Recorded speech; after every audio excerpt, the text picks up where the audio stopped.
last week we were talking about something a little bit more, I guess, ambiguous or like, just intangible compared to what I want to talk to you tonight about, which is really with summer coming. Last week we were talking about spring is on the horizon and what a difference a week makes, because it's just so much nicer here than it was this time last week. And with daylight savings time, we're able to get outside after dinner and enjoy just getting some fresh air and spreading our wings a little bit.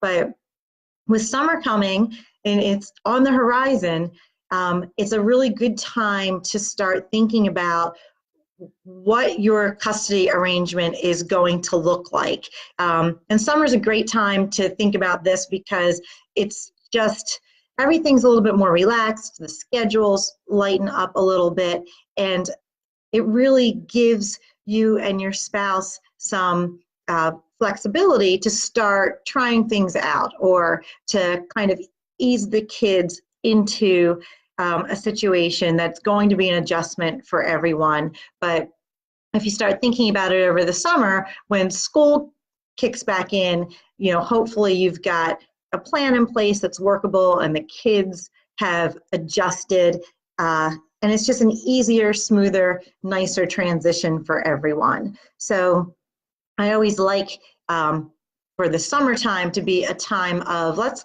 experiment here a little bit and really have some meaningful conversations with the other parent about what they want custody to look like, what you want custody to look like.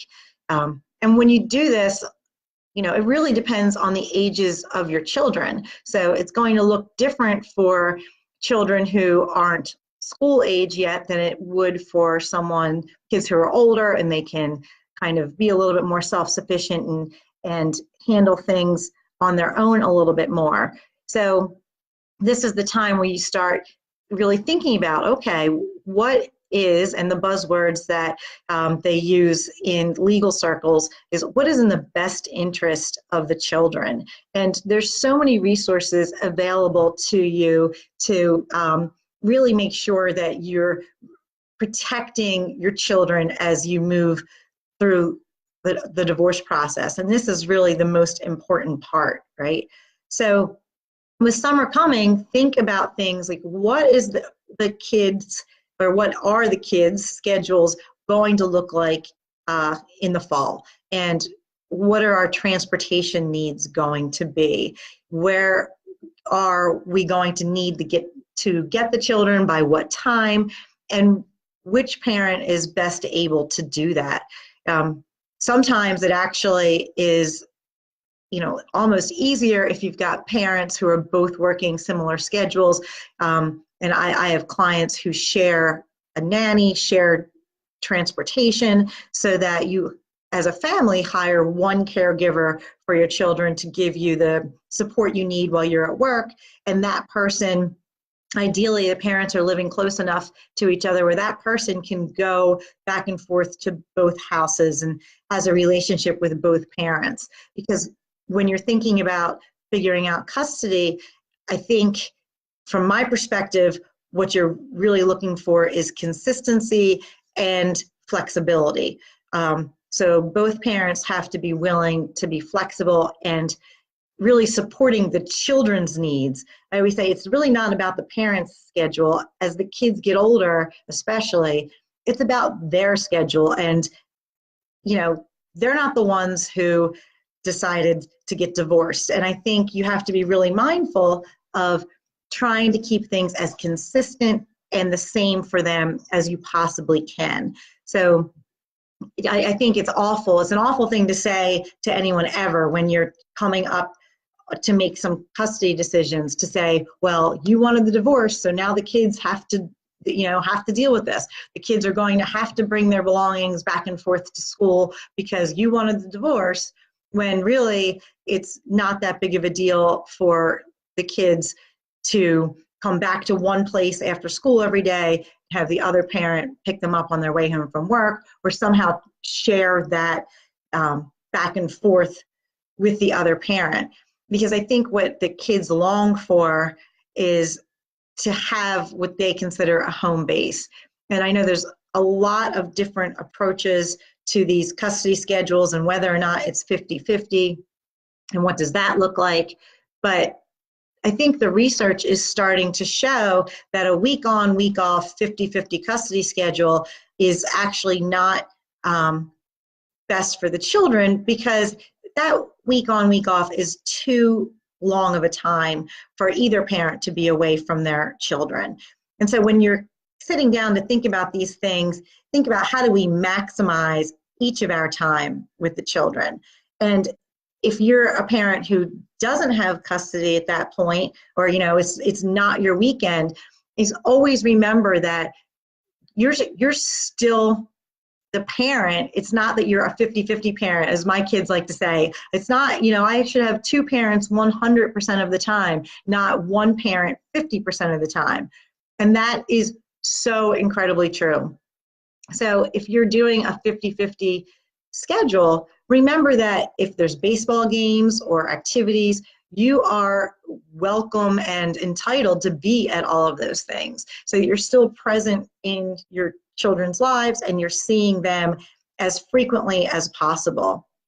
And I say to clients too, tell the other parent, just because it's your day of custody, if they're swinging by on their way home from work and it's a nice night and they want to pop over to have a catch, as with their son or whatever, as long as you're each respectful of each other, and that's not, the parent who has custody doesn't have other plans, and it's not an interference in some way or an overstepping of boundaries.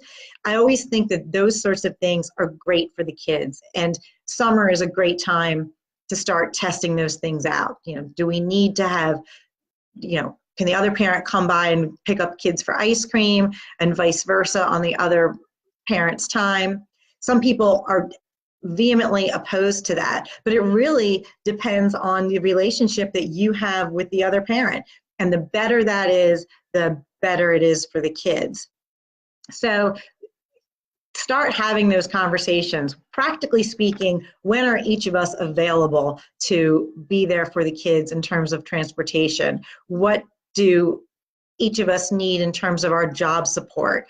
And what was the pattern while you were married? How did the parenting duties get divvied up during the marriage? And is that something you want to try and keep consistent now? Or are we going to ease in where it really is now both parents sharing the parenting, which can be a great thing, but it really depends on the ages of your kids. So as you start to have these conversations, just really think of the practical realities. Don't get caught up in what the court says, or what the court schedule would be if we went to court and you'd have this and I'd have that, and we each get 1 week of vacation a year, or 1 week in the summer and one other week at a different time in the year. If the kids are used to going to the beach for 2 weeks every year, try to let them do that again. But you have to be flexible and you have to be creative, and don't get caught up in the rules here, because this is where the rules, really could steer you in the wrong direction, when what your obligation is to really think about what's best for your children and how we can really ease them through this transition with as little trauma as possible. And big picture, that's what I'm hoping to do every day as I work with clients, is to allow these families that I'm helping to get through this process, which is one of the hardest things you'll face in life. But what you really want to do is make sure you're not creating a cycle where it's going to be replicated in your children, because they're seeing a horrible model for what a relationship is supposed to look like. One of the greatest gifts you can give them is, if you're going to be divorced, be happy. And if you move on with another person, be happy and model what is a healthy and nurturing relationship with your new partner. And that's a gift you're giving your children, because if you're getting divorced, you likely didn't have that the first time around. So keep their interest in mind, be flexible, be consistent, And remember, it's a work in progress. So also don't be hard on yourself. Give yourself, treat yourself with kindness and your children with kindness, and you'll be getting off on the right track to a new family structure, a new family system that is really healthy and great for everyone. So I actually went a little bit longer than I anticipated on this topic, just because it is so important, one of the most important ones. So if you want more information about this or want to go over it in more detail, please feel free to reach out and I can help guide these conversations with you and your spouse. Or check out my website at ftdivorcecoaching.com and you'll find more information there. But I hope as summer gets closer, and I'm sure I'll come back to this topic between now and June, but I hope as it gets closer that you start to lay the groundwork for a really solid foundation for your family as we get into the fall of 2019. So thanks for joining me tonight, and let me know if there's anything I can do to help you. Thanks.